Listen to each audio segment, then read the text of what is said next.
बिस्मिल्लाहिर्रहमानिर्रहीम। तो चलिए पढ़ते हैं मेटाबॉलिज्म ऑफ लिपिड्स। ये चैप्टर आपको मिलेगा बायोकेमिस्ट्री सत्यानारायण में 285 पेज पर। ठीक है, तो पहले तो इंट्रोडक्शन है लिपिड्स के। ट्राइसाइक्लिसरॉल क्या होते हैं, ये एज ए फ्यूल रिजर्वायर क्यों यूज़ होते हैं। ठीक है, तो इसके कुछ रीजंस हैं वो बुक में लिखे हैं। सिंपल थ्योरी है वो आप खुद पढ़ ले।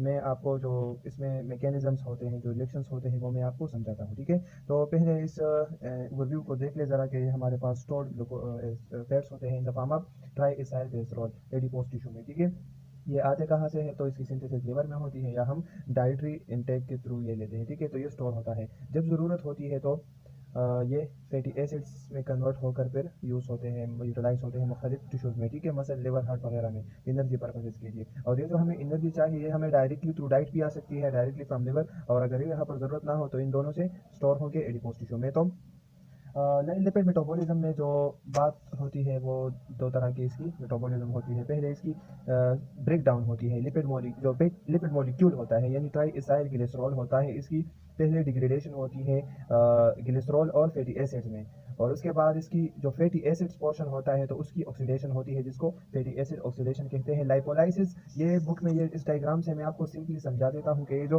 ट्राइएसाइल ग्लिसरॉल है इसमें मतलब ट्राइएसाइल ग्लिसरॉल मतलब 3 फैटी एसिड्स है फ्री। ठीक है, और इसके अलावा ग्लिसरॉल है एक। तो जब ये लाइपोलिसिस के थ्रू यानी ये हार्मोन सेंसिटिव टीजी लाइपेज, ये एंजाइम है जो कि एपिनेफ्रिन, नॉरएपिनेफ्रिन, ग्लूकागॉन, थायरोक्सिन, एसिटेज वगैरह हार्मोन्स की वजह से एक्टिवेट होता है और ये लाइपोलिसिस करता है। तो लाइपोलिसिस में हमें ग्लिसरॉल प्रोड्यूस होता है और फ्री फैटी एसिड। जो ग्लिसरॉल होता है वो मसल टिश्यू में मतलब उसकी वो कन्वर्ट नहीं होता। ठीक है, ग्लिसरॉल ट्रिफॉस्फेट में ये जाता है लिवर में, और वहाँ पर ग्लिसरॉल ट्रिफॉस्फेट डिहाइड्रोजनेस के थ्रू ये कन्वर्ट होता है डाइहाइड्रोक्सीएसीटोन फॉस्फेट में, और वो फिर जो है ग्लाइकोलिसिस में भी एंटर हो सकता है, और वो डाइहाइड्रोक्सीएसीटोन फॉस्फेट इंटरमीडिएट है ग्लाइकोलिसिस का, इसलिए। ठीक है, तो ग्लिसरॉल का फैट तो मालूम हो गया कि वो किधर जाता है। जो फ्री फैटी एसिड्स होते हैं वो क्या कर देते हैं, वो उसकी फर्दर ऑक्सीडेशन होती है, वो मुख्तलिफ टिश्यूज़ में जाता है जहाँ पर एनर्जी की ज़रूरत हो, वहाँ पर उसकी ऑक्सीडेशन होती है, जिसको हम बीटा ऑक्सीडेशन भी कहते हैं। ठीक है, तो ये वो मेन डिजीज़ है जिसमें इस लाइपेज जो ये एंजाइम है, ठीक है, इसमें अकोमोलेशन ऑफ लिपिड्स होते हैं, जैसे कि टीजीसाइल, ग्लिसरॉल, कोलेस्ट्रॉल एस्टर्स वगैरह, स्प्लीन, लिवर और स्मॉल इंटेस्टाइन, यहाँ पर इनकी अकोमोलेशन होती है क्योंकि जो लाइपेज एंजाइम है इसकी डिफिशियंसी होती है। ठीक है, और जो बच्चे इस डिजीज़ के मतलब ये डिजीज़ जिन बच्चों को होता है तो वो सर्वाइव नहीं कर सकते क्योंकि उनमें एनर्जी की डिफिशियंसी बहुत जल्दी आ जाती है, ग्लूकोज तो जल्दी ख़त्म हो जाता है, और स्टारवेशन स्टेट में उनकी जो लिपिड्स हैं वो यूटिलाइज नहीं होते। ठीक है, तो ये एक और टर्मिनोलॉजी दी गई है कि ट्राइसाइल ग्लिसरॉल या फैटी एसिड साइकिल। तो ये जो फैटी एसिड जितना प्रोड्यूस होता है तो इसमें तकरीबन 65% फैटी एसिड वापस कन्वर्ट हो जाते हैं ट्राइसाइल ग्लिसरॉल में, और जो बाकी रहता है उसकी फैटी एसिड ऑक्सीडेशन होती है। तो फैटी एसिड ऑक्सीडेशन बुक में दी गई है, लेकिन मैं आपको स्ट्रक्चर से समझा देता हूँ डायग्रामेटिकली। ठीक है, तो पहले ऐसा होता है कि जो साइटोप्लाज्म में हमारे पास फैटी एसिड प्रोड्यूस हो गया। ठीक है, अब ये फैटी एसिड्स उसकी जब एक्सीडेशन होगी तो इनमें इसमें 3 स्टेप्स होते हैं। नंबर 1 में क्या होता है, जो फैटी एसिड होता है उसकी एक्टिवेशन होती है। ठीक है, और फिर जो है उसकी ट्रांसपोर्ट होती है। ये साइटोप्लाज्म है, साइटोसोल से ये माइटोकॉन्ड्रियल मैट्रिक्स में इंटर होने के लिए एक प्रोसेस दरकार है, और उसको कहते हैं transport of acyl coenzyme A through carnitine. ठीक है, तो और उसके बाद जो है बीटा ऑक्सीडेशन प्रॉपर, ये है बीटा ऑक्सीडेशन प्रॉपर। तो ये तीनों स्टेप्स हम जल्दी जल्दी पढ़ लेते हैं, फिर आप जब बुक में थ्योरी पढ़ेंगे तो आपको कोई भी मुश्किल नहीं होगी। ठीक है, तो ये हो गया फैटी एसिड हमारे पास। फैटी एसिड इस ये मतलब थायोकाइनेसिस एंजाइम्स के थ्रू, ठीक है, ये साइटोसोल में ये स्टेप होता है। ठीक है, फैटी एसिड कन्वर्ट हो जाता है एसिटाल्डिहाइड एसाइल एडिनाइलेट में, और ये एसाइल एडिनाइलेट डायरेक्टली कन्वर्ट हो जाता है एसाइल को एंजाइम ए में। ये किस तरह होता है, यहाँ पर एटीपी यूटिलाइज होती है और ये एटीपी मतलब एएमपी में कन्वर्ट होती है। तो ये जो है ना पायरोफॉस्फेट को मतलब कि 2 फॉस्फेट को फैटी एसिड के साथ कंबाइन कर देता है ये एंजाइम, और ये बन जाता है एसाइल एडिनाइलेट। नेक्स्ट स्टेप में क्या होता है, ये कोएंजाइम ए एसाइल एडिनाइलेट के साथ कंबाइन होता है, तो ये जो पायरोफॉस्फेट है वो रिमूव हो जाता है, और ये फिर इनऑर्गेनिक फॉस्फेट में कन्वर्ट होता है एक एंजाइम के थ्रू। ठीक है, और ये कोएंजाइम ए जब इसके साथ कंबाइन हो जाता है तो ये एसाइल कोएंजाइम ए बनाता है। तो activation of fatty acid into acyl coenzyme ए, ये पहला स्टेप था फैटी एसिड ऑक्सीडेशन में। अब ये जो ट्रांसपोर्ट इसकी होंगी तो वो किस तरह होगी, ये आप देख लीजिए। मैंने मतलब माइटोकॉन्ड्रिया का जो डबल मेम्ब्रेन है वो बनाया है। ठीक है, ये साइटोप्लाज्म है, ये माइटोकॉन्ड्रिया का आउटर मेम्ब्रेन है, जो इनर मेम्ब्रेन है ये माइटोकॉन्ड्रियल मैट्रिक्स है। ठीक है, तो इस तरह होता है कि ये जो एसाइल कोएंजाइम ए है ये आता है, ये आउटर मेम्ब्रेन परमिएबल है, इससे ये पास हो सकता है, ठीक है। और ये जो इनर मेम्ब्रेन है ये पास नहीं हो सकता। तो इस तरह होता है, कार्निटीन हमारे पास साइटोप्लाज्म में प्रेजेंट होता है, ठीक है। ये ट्रांसपोर्टर है, किसको ट्रांसपोर्ट करता है? एसाइल ग्रुप को। तो एसाइल कोएंजाइम ए से कोएंजाइम ए रिमूव होता है और एसाइल ग्रुप जो है वो कंबाइन हो जाता है कार्निटीन। ये एक एंजाइम के थ्रू होता है, वो है कार्निटीन पाल्मेटॉइल ट्रांसफेरेज 1, ठीक है। ये इनर मेम्ब्रेन के आउटर सरफेस में प्रेजेंट होता है और इसका नाम है कार्निटीन पाल्मेटाइल ट्रांसफेरेज 1। ये ब्रेकडाउन ऑफ एसाइल कोएंजाइम ए की करता है, एसाइल ग्रुप को कार्निटीन के साथ कंबाइन कर देता है और कोएंजाइम ए वापस साइटोप्लाज्म में चला जाता है। तो ये एसाइल कोएंजाइम ए क्या हो गया? बाइंड हो गया कार्निटीन के साथ। अब ये कार्निटीन एक स्पेसिफिक ट्रांसपोर्टर के थ्रू ये इंटर हो जाता है माइटोकॉन्ड्रियल मैट्रिक्स में और इसके साथ ये जो है एसाइल ग्रुप होता है, ठीक है।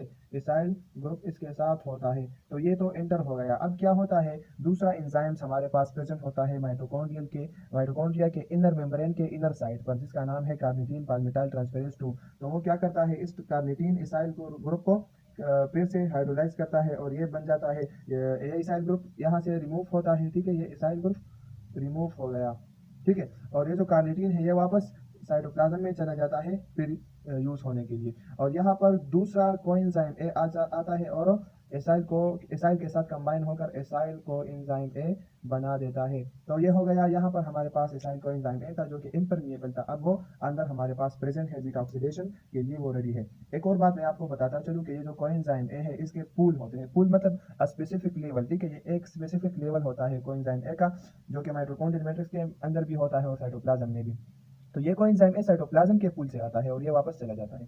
अब ये जो कोएंजाइम ए है ये माइटोकॉन्ड्रियल मैट्रिक्स में प्रेजेंट होता है, ठीक है। ये यहाँ से यूज होता है। तो एसाइल कोएंजाइम ए दूसरे स्टेप में एंटर हो गया माइटोकॉन्ड्रिया में। अब आते हैं बीटा ऑक्सीडेशन प्रॉपर की तरफ। तो बीटा ऑक्सीडेशन प्रॉपर में 4 स्टेप्स होते हैं, ठीक है। ऑक्सीडेशन, फिर हाइड्रेशन, फिर ऑक्सीडेशन और फिर क्लीवेज। तो इससे जो मैंने स्ट्रक्चर बनाया है इसकी यहाँ इंपॉर्टेंस बहुत ज़्यादा है, ताकि आपको रिएक्शन समझ आ सके कि इस रिएक्शन का मतलब क्या है, इसमें क्या होता है। तो ये एक पाल्मेटिक एसिड, बुक में ये एग्जांपल लिया है। पाल्मेटिक एसिड 16 कार्बन मॉलिक्यूल है, ठीक है। तो 16 कार्बन मॉलिक्यूल है और इसमें क्या होता है? एक कोएंजाइम ए होता है, ठीक है। उसके साथ ये अल्फा कार्बन, बीटा कार्बन, इसके अलावा चले जाए तो एंड सो ऑन, ठीक है। ये आर ग्रुप मतलब कि 16 इस तरह के कार्बन प्रेजेंट होते हैं, ठीक है। तो ये हो गए 1 2 3 और इसके अलावा बाकी जो कार्बन है, तो 16 कार्बन मॉलिक्यूल है, ठीक है। अब इसको बीटा ऑक्सीडेशन इसलिए कहते हैं कि ये इस बीटा ऑक्सीडेशन, बीटा जो कार्बन है यहाँ अल्फा और बीटा के दरमियान जो बॉन्ड होता है उसको ब्रेक करता है, तो इसलिए इसको बीटा ऑक्सीडेशन कहते हैं। तो ये क्लीवेज में आपको मैं बता देता हूँ, ठीक है। फिर तो ये पहले स्टेप में क्या होता है? पहले स्टेप में ऑक्सीडेशन होती है। ऑक्सीडेशन मतलब ये है कि ये 2 हाइड्रोजन्स को लॉस कर देता है, ठीक है। तो वो हाइड्रोजन कौन कौन से हैं? वो अल्फा कार्बन और बीटा कार्बन के साथ जो हाइड्रोजन है दो दो, तो एक जो है कार्बन नंबर 1 और एक कार्बन नंबर 2 से रिमूव होता है। तो ये क्या करते हैं? ये हाइड्रोजन एफ को ऑक्सीडाइज कर देते हैं, ठीक है। एफ को रिड्यूस कर देते हैं, एफ में कन्वर्ट हो जाते हैं, ठीक है। और ये एफ फिर इलेक्ट्रॉन ट्रांसपोर्ट चेन में जाता है और वहाँ पर हमें 1.5 एटीपी देता है, ठीक है। तो हमें एक एफ प्रोड्यूस हो गया, ठीक है। और ये स्टेप कौन कैरी करता है? Acyl coenzyme A dehydrogenase. Simple है कि डिहाइड्रोजिनेशन यहाँ पर होती है। तो आप देख सकते हैं पहले स्टेप में ऑक्सीडेशन हो गया एसाइल कोएंजाइम ए से, अब बन गया ट्रांस इनोइल कोएंजाइम ए। इसमें क्या मतलब चेंजेस आ गई? ये यहाँ पर जो सिंगल बॉन्ड था वो डबल बॉन्ड में कन्वर्ट हो गया, क्योंकि 2 हाइड्रोजन यहाँ से लॉस हो गए, ठीक है, अल्फा कार्बन और बीटा कार्बन से। अब दूसरे स्टेप में हाइड्रेशन होगी। हाइड्रेशन सिंपली आपको पता है कि एडिशन ऑफ वाटर। तो ये वाटर मॉलिक्यूल जो है इसकी ब्रेकडाउन होती है, मतलब कि H और OH में ये स्प्लिट होता है और ये यहाँ पर ऐड होगा अल्फा और बीटा कार्बन के साथ। और इस स्टेप को कौन करता है? इनोइल कोएंजाइम ए हाइड्रेटेज, ठीक है। तो ये जो हाइड्रोजन वाटर मॉलिक्यूल है ये आप देख सकते हैं कि क्लीव होकर एक हाइड्रोजन यहाँ पर बाइंड हो गया अल्फा कार्बन पर और एक बीटा कार्बन पर, ठीक है। ये अल्फा कार्बन हो गया, ये बीटा कार्बन, तो OH ग्रुप बीटा कार्बन के साथ बाइंड हो गया। अब नेक्स्ट स्टेप, और ये बन गया beta hydroxy acyl coenzyme A. Beta hydroxy acyl coenzyme ए, ये नाम आपने याद रखने हैं, ठीक है। अब तीसरे स्टेप में फिर से ऑक्सीडेशन होगी, यानी यहाँ से फिर हाइड्रोजन की रिमूवल होगी, ठीक है। और वो ये स्टेप कौन करता है? Beta hydroxy acyl coenzyme A dehydrogenase, ठीक है।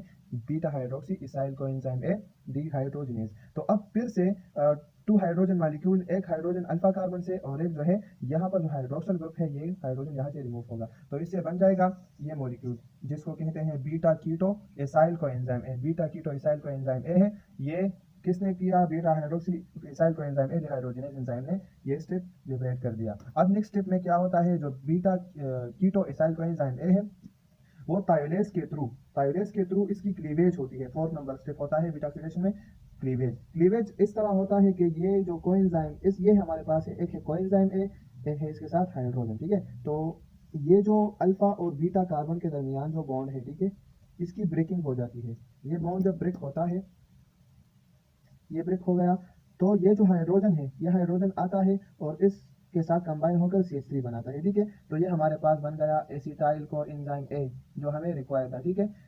ये सारे जो है ये स्टेप एक मरतबा हो जाए तो हमें एक एसिटाइल कोएंजाइम ए जो कि 2 कार्बन मॉलिक्यूल है प्रोड्यूस होंगे, ठीक है। और ये जो कोएंजाइम ए है ये कंबाइन होता है इस रिमेनिंग मॉलिक्यूल के साथ जो कि पहले 16 कार्बन मॉलिक्यूल था, 2 कार्बन रिमूव हो गए, तो अब क्या हो गया 14 कार्बन मॉलिक्यूल। तो ये इस तरह रिड्यूस होता है हर एक साइकिल में। तो हमें एसिटाइल कोएंजाइम ए प्रोड्यूस हो गया, अब ये सिट्रिक एसिड साइकिल में जाएगा और फिर हमें इलेक्ट्रॉन ट्रांसपोर्ट चेन में इससे एनर्जी मिलेगी, ठीक है। तो अब ये जो बीटा ऑक्सीडेशन प्रॉपर होता है, ये साइकिल तकरीबन कितनी मरतबा होता है, इसकी कैलकुलेशन मैं आपको समझा देता हूँ कि हमारे पास अगर 16 कार्बन मॉलिक्यूल है तो उसको दो कार्बन के मॉलिक्यूल में कन्वर्ट करने के लिए कितने स्टेप चाहिए? हमें 7 स्टेप चाहिए। यानी हम अगर 7 स्टेप करेंगे, 7 साइकिल होंगे इसी तरह, तो हमें 8 मॉलिक्यूल्स ऑफ एसिटाइल कोएंजाइम में प्रोड्यूस होते हैं। इसका मतलब ऐसा है कि ये एक लाइन है और मैं आपको बताता हूँ कि इसको 8 टुकड़ों में डिवाइड करो तो 1 2 3 4 5 6 7, तो कितने 7 स्टेप हो गए और हमारे पास कितने टुकड़े बन गए? 1 2 3 4 5 6 7 8। तो इस तरह ये भी होता है, ठीक है। जितने मतलब अगर 18 मॉलिक्यूल कार्बन है, 18 कार्बन मॉलिक्यूल है, तो उसको ब्रेक करने के लिए हमें कितने चाहिए? हमें 8 स्टेप चाहिए, ठीक है। तो इसी तरह ये होता है। अब आते हैं कैलकुलेशन की तरफ। तो कैलकुलेशन कुछ यूँ है कि अगर हमारे पास 16 कार्बन मॉलिक्यूल हो, जैसे कि बुक में भी दिया गया है पाल्मेटिक एसिड, ठीक है। तो पाल्मेटिक एसिड से बनेगा पाल्मेटाइल कोएंजाइम ए, ठीक है। और अब इसकी मतलब ऑक्सीडेशन के लिए हमें कितने कोएंजाइम ए चाहिए? तो इस रिएक्शन में मैंने आपको बता दिया कि हमें जो लास्ट स्टेप है क्लीवेज वाला, उसमें हमें एक कोएंजाइम ए रिक्वायर होता है। तो कोएंजाइम ए हमें मतलब कोएंजाइम ए एसिड, ठीक है, ये हमें 7 स्टेप्स के लिए हमें 7 ये चाहिए, ठीक है। इसके अलावा हमें 7 FAD चाहिए और 7 NAD, ठीक है। तो ये NAD उस वक्त जब मैं ऑक्सीडेशन वाला स्टेप कर रहा था उस वक्त मैंने नहीं लिखा था, मैं भूल गया था। लेकिन अभी मैं आपको बताता हूँ कि यहाँ पर ये जो ऑक्सीडेशन होता है, तो हाइड्रोजन की जो रिमूवल होती है यहाँ से वो NAD एक्सेप्ट करता है, वो हाइड्रोजन है, ठीक है। तो वो NADH बन जाता है। तो हमें 7 वाटर मॉलिक्यूल्स चाहिए, 7 FAD चाहिए, 7 NAD चाहिए, इसके अलावा 7 कोएंजाइम ए एसिड चाहिए, ठीक है, एक 16 कार्बन मॉलिक्यूल को ब्रेक करने के लिए। तो हमें क्या मिलेगा प्रोडक्ट में? हमें एक एसिटाइल कोएंजाइम ए मिलेंगे, 7 FADH2, 7 NADH, इसके अलावा हाइड्रोजन आयन भी 7 मिलेंगे। तो अब आप अगर 18 कार्बन मॉलिक्यूल है उसको ब्रेक करने के लिए हमें कितने स्टेप चाहिए? अगर 18 कार्बन मॉलिक्यूल है, ठीक है, कार्बन मॉलिक्यूल है, तो उसको ब्रेक करने के लिए हमें 8 स्टेप चाहिए, ठीक है।